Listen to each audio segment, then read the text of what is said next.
Hello and welcome again to another edition of Stay at Home and Brew It. I'm Jeff Perot. And I'm Cedric.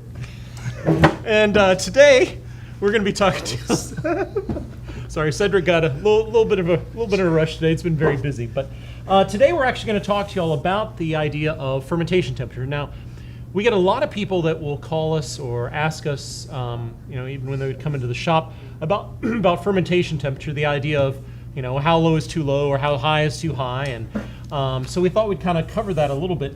And first off, it's important if you can to try and control your fermentation temperature. Now, reason for that is you can prevent off flavors, aromas that don't belong there, that are normally.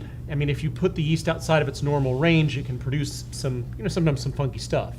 I have done that before, and your temperature will determine a lot, and it's totally. It's one of those things where, temperature is something that you, based on your setup, you can find ways to work around to try to cool it and stuff like that. So if you just got temperature control or you're looking at getting it, that's actually one of the things which I felt, and as well as a lot of people felt, took their brewing and the beverages they were making to an even higher level of being great. How long did it take you to upgrade your system to get fermentation control? Actually, I had fermentation control or temperature control before I went all grain. So that's actually a great step to take, because I know for me, I didn't realize how important it was for my yeast, how important it was for my finished product to actually have that control over it. A lot of times I just let it go and hope for the best. Which, I mean, I know a lot of times, especially when you first start brewing, people do that. And you're not going to produce a beer that's dangerous or bad or anything like that. But when yeast stays within its proper range, you're able to produce the beer that you're wanting to produce. But then also what can become important is, based upon where you hit the fermentation temperature in that range, can produce slight nuances in the beer that can be good or may not be the exact direction you're wanting to go. I think one of those great examples would be something along the lines of a Belgian triple. Ah, okay. Yeah, if you ferment it too hot, you tend to get more esters out of it. And if you ferment cold, you kind of tame those esters down. So, that could change your whole beer that you're looking forward to, especially after that. Oh, yeah. I mean, it really can. And I've had some people who would ferment, their Belgians as hot as can be. I mean, I've had people ferment them like 85, 90 degrees. Oh, that's a little too hot for me. That would be too hot. And I mean, I've tasted it, and it tastes like rocket fuel. Not that I've drank a lot of rocket fuel, but it will. Same with mead as well. If you ferment it way too hot, you will never get rid of that rocket fuel smell, taste, mouthfeel. It just, one thing can control a lot of things down the line. Yeah. So what you want to find out is, when you choose a yeast for your beer, you need to find out what the temperature range is. Now, most of the yeast manufacturers have a lot of good information on their websites. Yeah, you can pull data straight from their websites. They have a wealth of information, including some recipes that you can brew with them. So I always check the website of the manufacturer of the yeast. And what that allows me to do is write in my brew notes, hey, this is where you need to be at. Maybe it's one of those yeasts that doesn't need to come down all the way. You don't need to pitch it at 50 degrees. It can pitch at 70, so you don't have to cool as much. So, I mean, I would always look for them as a great resource. Also, the back of the package. Oh, yeah. That oftentimes has information, too. And a lot of times the manufacturer become really good at telling you, okay, the range may be 60 to 72. But fermenting, towards the cooler end will produce these effects in your beer. Or fermenting a little warmer will produce these effects in the beer, which can be really important as you're beginning to kind of think about what your beer, what you want it to taste like. Yeah, especially when you have a setup known as a swamp cooler. You don't have precision. I would say you don't have precision. You have like a range that you want to stay at. So you'll have to work a little bit harder to work at that, but at least you'll know you'll be in a safe range for fermentation. Correct. So for myself, with most of my fermentations, I like to start kind of cool. So I'll usually start towards the cooler end of the temperature range, and then kind of let it free rise a little bit, and then keep it keep it at one temperature, and then towards the end of fermentation, I'll actually let it raise up a little bit even higher to kind of clean up at the end. Oh, nice. Yeah, it seems to work pretty well, because a lot of the yeast will produce, a lot of kind of different stuff. Yeah, it's got to clean up after itself. Exactly. So if you let it warm up, the yeast kind of reinvigorate, get a little more active, and then anything that may be in there that you may not want, the yeast usually clean up. Now, is this a part of your patented one vessel system, or? I'm just asking. No, it is kind of. Yeah, I mean, depending, because my seltzer that I was talking about, I did let that stay in one vessel the whole time. So, exactly what you were saying, I let it raise up a little bit to make sure that it was all finished. But now I'm cold crashing it. Okay. Now, when you've done fermentation before, did you normally start warm? Did you start cool? Or I try to start as coolest as I can because I noticed that because I live in Texas, it gets rather hot in the afternoons. So in the first, I would say 10 to 12 hours after cooling it down, I want to be as cool as possible, because as soon as your yeast starts ramping up, starts moving around, starts getting active, your temperature is going to jump up anywhere from 5 to 10 degrees. So if I thought, hey, I pitched that and I was right at 70 and the yeast says optimal temperature is 75, I should be right on. Well, I might end up 80 before I know it if I don't watch it. Yeah. Something always to keep in mind is yeast, as it begins to become active and ferment, actually produces heat. And so most people. Yeah, exactly. When we're running around here, we produce a little bit of heat. And so when you begin the fermentation, realize that you may start off and everything looks like it's 70, 72 degrees, but then the yeast can kick up and raise the temperature anywhere from 5 to 10 degrees pretty quickly. And I had a lot of customers call in about their yeast stalling out. My first question is always, hey, where's the optimal temperature range that you're looking for in your yeast? And if they tell me, oh, well, it says 78 is the highest, and I pitch my yeast at 75, well, then I know that yeast may have got a little overworked in that first beginning stages where it's trying to multiply. Yeah, and early on in your fermentation is where your yeast is doing a lot of the producing of the various flavors that you'll get in a beer or wine or cider or mead or seltzer. And towards the end of fermentation, it's just kind of, it's usually starting to kind of clean things up. So, maintaining that temperature can be very important towards the beginning. Towards the end, it's a little more forgiving in temperature. Yeah, after your beer is already finished, it's just cleaning itself up, letting it age from that green beer that, tastes okay, but not great, and then making that next step to where it matures a little bit more. Correct.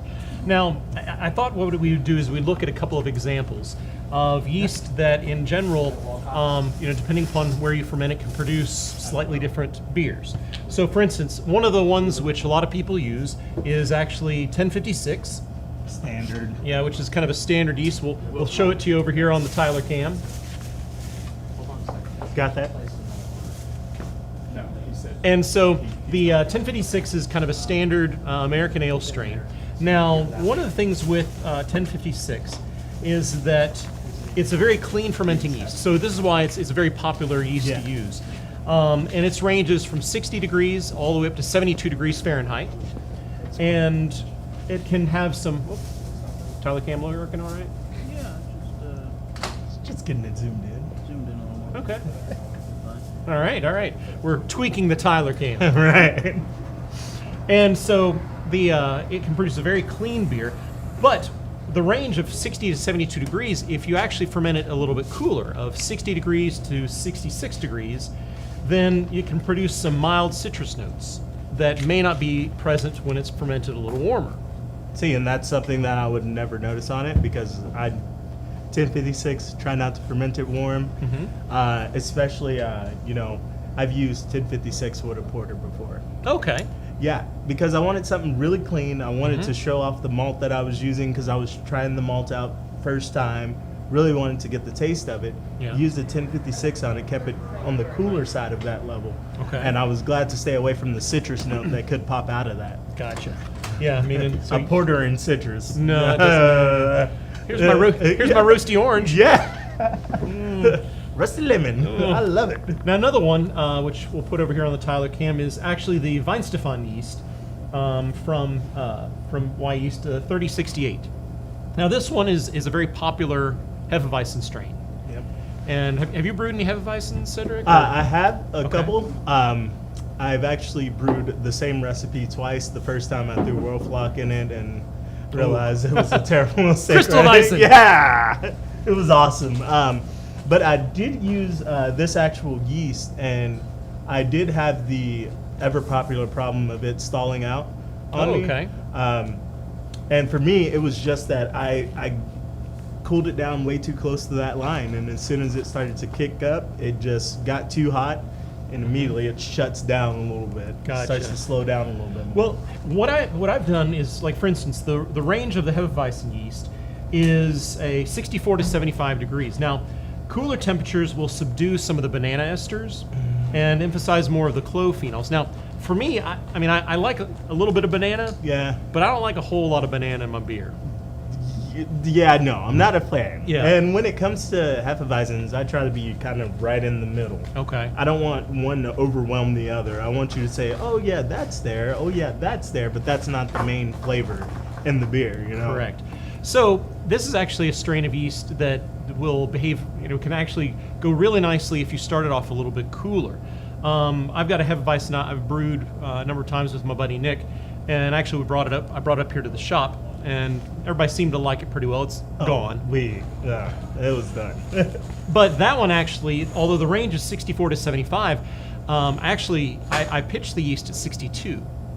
And so... Oh, you're a rebel. So How does that even work? Is it still alive? Oh yeah, it is. And I mean, now what we did is we pitched a good amount of it, but we started it right around 60 to 62 degrees, and did a large enough pitch. And I mean, quickly let it kind of free rise up to those low 60s where we kept it, and had quite a bit of luck. And as fermentation was beginning to slow, we allowed it to go even a little bit warmer to clean up, and had great luck with maintaining a balance between the the clove and the banana on that one.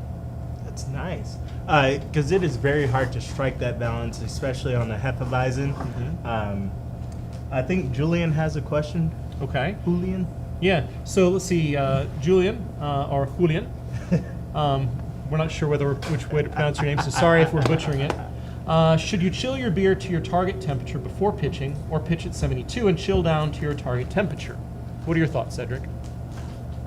That's hilarious. Well, I mean, there's two ways to skin a cat. That's how I feel about that. Okay. I say get it as chill as you can at the beginning. That way, when you pitch your yeast and you have that variable of it rising up, I think that starting it off cool and then warming up works just as well as starting at that 72 where you're going to pitch. But I would go under it. Yeah, Julian, I've known people that have had good luck with pitching warm and then cooling it down.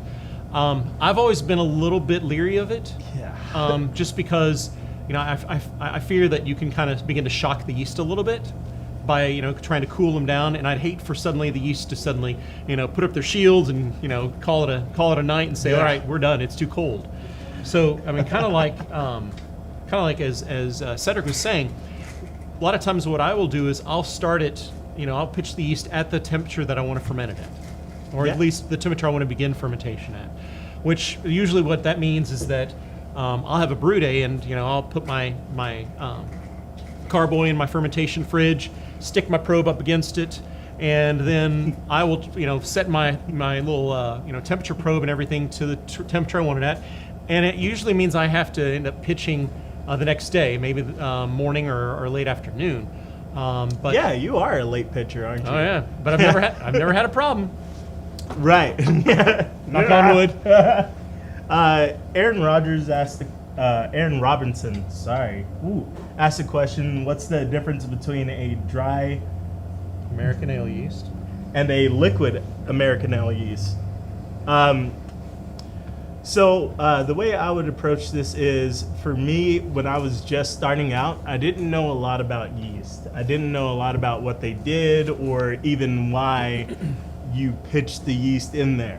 As you learn a little bit more, you start to get that the yeast does all the work. All we are doing is making a sugar solution, junk fooding it up, so that it can ferment. So the difference between your liquid yeast and your dry yeast is that your dry yeast would come with more yeast cells in it, as opposed to your liquid yeast. And the way I put it in my head to kind of separate the two is my liquid yeast is for a beer that I've had and I want to engineer with precision. Just because this yeast has been taken from a Hefeweizen strain that's pretty well known, and then they give you just enough so you can inoculate your batches, which we recommend to start with all the liquid yeast. Get that out of the way first. Because I have known people that have just pitched one liquid yeast and they were like, oh, well, I did better with dry yeast. What happened there? Yeah. The cell count can be an important factor. A lot of times when I'm doing a beer, like, if I'm using the 1056 American Ale yeast, I actually pitch 2 packets, which it's a little more expensive. Now, do you create a starter? No. Or you're just direct pitching? Yeah. Yeah. If you're direct pitching, please just over pitch. I mean, for homebrewers to over pitch on a liquid yeast, it's pretty difficult. I think you would be. But odds are that the greater success you've had is because you have a bit larger cell count with the dry yeast, and that produces a much more healthy fermentation, and the yeast aren't stressed. So packing as much yeast as you can in there is a good thing. Yeah, and that's for the liquid yeast. For the dry yeast, pitch as accordingly. Like I said, it has more yeast cells in there, so it's going to take care of your 6 or 5 gallon batch, no problem.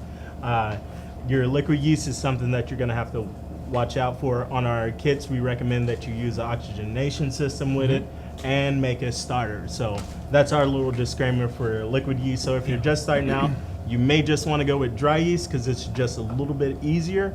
But as you progress in your brewing, I would go ahead and check out liquid yeast because I made fantastic beers with both. But when it comes out to getting out some of those phenols and phenolic things, liquid yeast is probably the way to go. Yeah, I mean, it's both yeasts, whether dry or liquid, are great yeasts. Kind of as Cedric was saying, with the liquid yeast, you have a little more larger variety. And so as you're really trying to hone in on a particular style or particular beer, or particular characteristics in a beer, it becomes a little bit easier to do that with the larger variety of strains. He was just moving our mic. Okay. It was just the awkwardness behind me. I understand. Now, another one which can be kind of interesting is the Trappist High Gravity, which is the 3787. A lot of people like this, especially as homebrewers. We'll put it over here on the Tyler cam for you. A lot of homebrewers like this because a lot of homebrewers like Belgian beers. They find out about them and they want to reproduce them. This one has a temperature range of 64 to 78. Now, something to keep in mind is the warmer you have it, the more esters and phenols that you can get. Yeah, because with the Trappist High Gravity, I mean, you're trying to get alcohol. True. A lot of it. But one thing I'd say be very cautious of is as you get to the higher part of the warmer part of the temperature range, you get a lot more of those phenols, a lot more of those esters, and if you do too much, then you start getting some of those higher alcohols that kind of give you a headache, and that's not good. I guess for the name of the segment, how high is too high? I wouldn't, like the range says 78 is the top end. I wouldn't go above 78. Yeah, I've had a couple of samples from homebrewers that try to do a lot of different beers with the high gravity. The alcohol is there. It's balancing those phenols with it. And sometimes people lose sight of that, what it's all about. It's not just getting the most alcohol you can in your keg. It's all about the balance of, hey, I have flavor, but I still do have a little bit of alcohol on the back end of it. Yeah. And so it's something to kind of keep in mind because, we've talked about before, with German beers and some of the other beers, it's all about balance. And if you have, well-balanced beer, even a Belgian beer, which can have, a high amount of alcohol and a lot of like dark fruit aromas and flavors, you still want to have balance. Balance is everything. Yeah. Now, there's a there's another type of yeast, and I've been wanting to ask you this this question because, as many of y'all know, Cedric is our resident seltzer expert. Yeah. And one of the things is one of the yeasts that's used for that, I believe, is the Premier Blanc. Is it? Yes, Okay. the Premier Blanc. I'll put it over here on the Tyler can. Is it on there? You got it? Nice. Now, the Premier Blanc is one which Cedric uses for his seltzers, and I've used it as well when I made a seltzer. Yeah. But he told me that there was something unique about it because a lot of us as beer brewers are used to the fact that you cold crash a beer, the yeast starts falling out of suspension, fermentation is done, it's ended, and you move on. Yeah, which is exactly my approach of what I took on it. But when you're using certain types of yeast, you have to change your protocols a little bit. And one of the things that I had to change with this is cold crashing for me. Okay. My cold crash takes place at about 40. Okay. Mine takes place at about 40 degrees to 39. But what I found with this yeast is that its bottom fermenting temperature is right at 38 degrees. That's cold. So when you put it in your refrigerator, you will still see bubbles, which is great if you have a fur monster that has a wide lid, and sometimes you get the suck down of the star sand back into it whenever you're cold crashing. Will not happen with this. But again, these are for alt fermentations, I would say. And using champagne yeast, I have had a beer that was fermented with the champagne yeast, and that was one of the problems they had when they tried to cold crash their beer. It was still going. They let it sit in there for 2 weeks. Of course, it fermented out, and what they got was what I would call brut champagne. Okay. Brut champagne. Wow. It happens quickly. Wow. Yeah, so if you are wanting to do a beer or a seltzer, just make sure that you have means to cool it down rapidly. I found that the fastest you can get it cold, then the less likely it would bubble for days on end. Okay. Now, what about fermenting a seltzer kind of warm? Does anything bad happen? Good happen? So when you ferment your seltzer warm, what you will find at the end of it is you will find a kind of a tinge or a astringency, kind of what you get from a dry champagne. Okay. And all that is that your yeast got really hot as it started moving in fermentation, and you're left with the remnants of them just exploding on themselves because they got way too hot. There's too much movement in there, and they just start to die off. Okay. So that's something to keep in mind for those of y'all who are maybe starting to make seltzers or interested in making seltzers.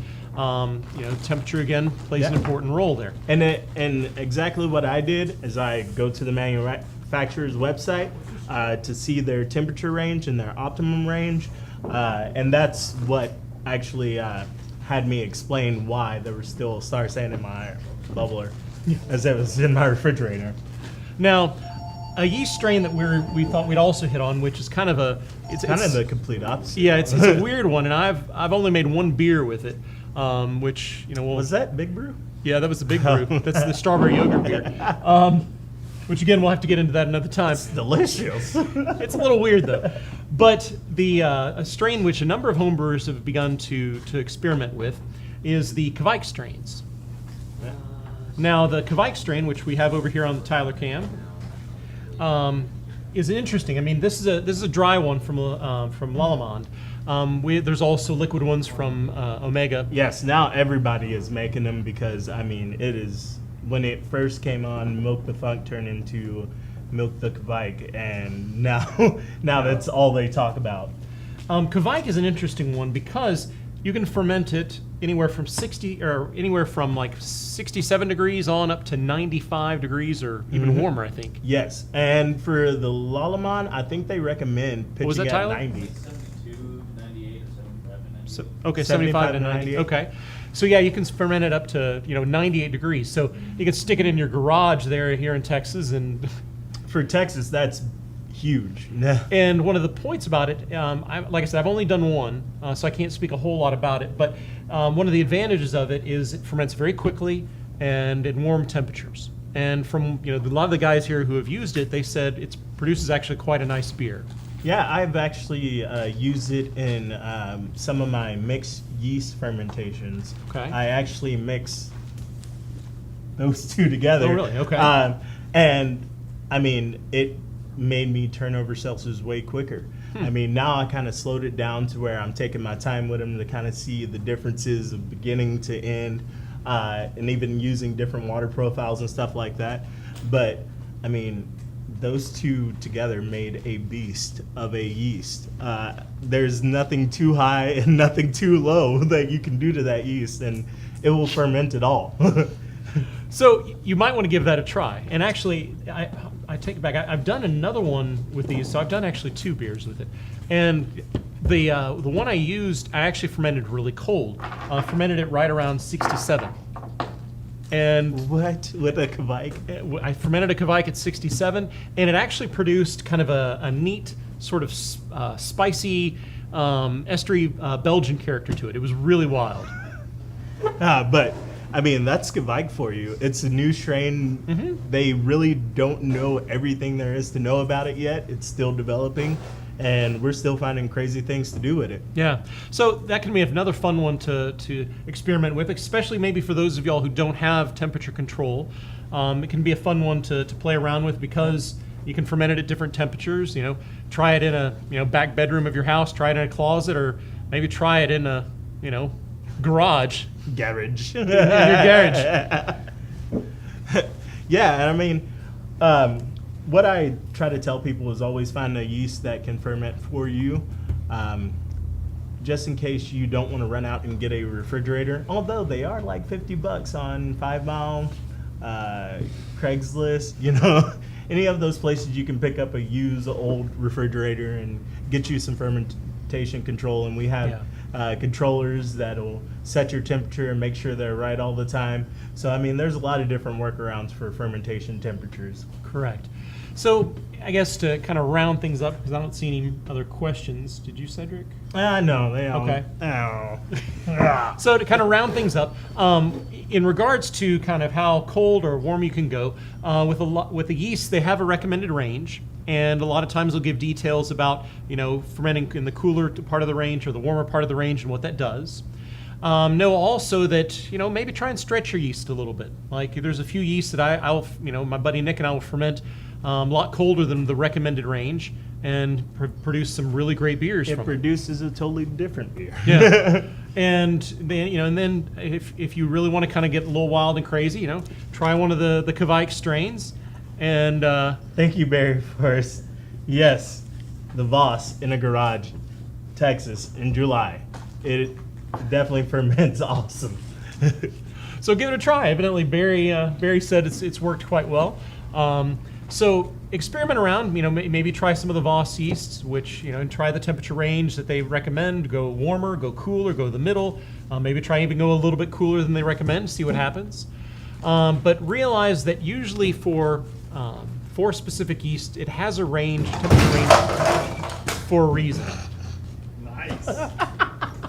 As you can tell, the guys are still working hard in the background. Luckily nobody was hurt with that noise you just heard. Everybody's safe and sound. Sandra, Michael will be coming home and he'll be okay. He's got all of his digits still. Excellent. All right, guys. Thank y'all guys for tuning in today. Yeah. I mean, it's been another awesome one. Thank y'all guys for staying with us all week. Yeah, and before we go, we wanted to update you when we did our Seltzer, Going Deeper. We talked about the Topo Chico profile. And to kind of update, Cedric was giving me a little update today about his Topo Chico water profile. Mr. Jeff does it again. Water profile is everything. I'm a firm believer now. I redid my seltzer, which I'm going to let Jeff decide what he wants it to be flavored as. But I tried the base last night. It is amazing. My seltzer game was here, but now we're, off the camera, tops. But I will be bringing it in for some of the guys, and we're going to try just the base, and then we're going to wait and try just the base with some flavor later on, so we can see the differences of how it all comes together. That's going to be awesome. Oh man, I can't wait. Yeah, we'll update you guys and gals as to how it went, and If you have any questions about that, we have that podcast you can pull up that talks about seltzers going deeper and the water profile that that Cedric mentioned. We actually gave it out on our podcast, so you can go back and write that down real quick. But feel free to contact us if you need it, and feel free to contact us with any questions or problems. We appreciate all your orders and your support. Yeah. What's today, Wednesday? Today's Wednesday. Oh, I have nothing with it. Sorry. It's all right. But Hey, Brox. Oh, yeah, it is. it is hump day. Hump day. Well, from all of us at Texas Brewing, I want to wish y'all a good day. Y'all go do some fun stuff. Brew something fun and send us lots of pictures. Our inbox is kind of dead right now. But stay safe Stay home. and brew it. Cheers.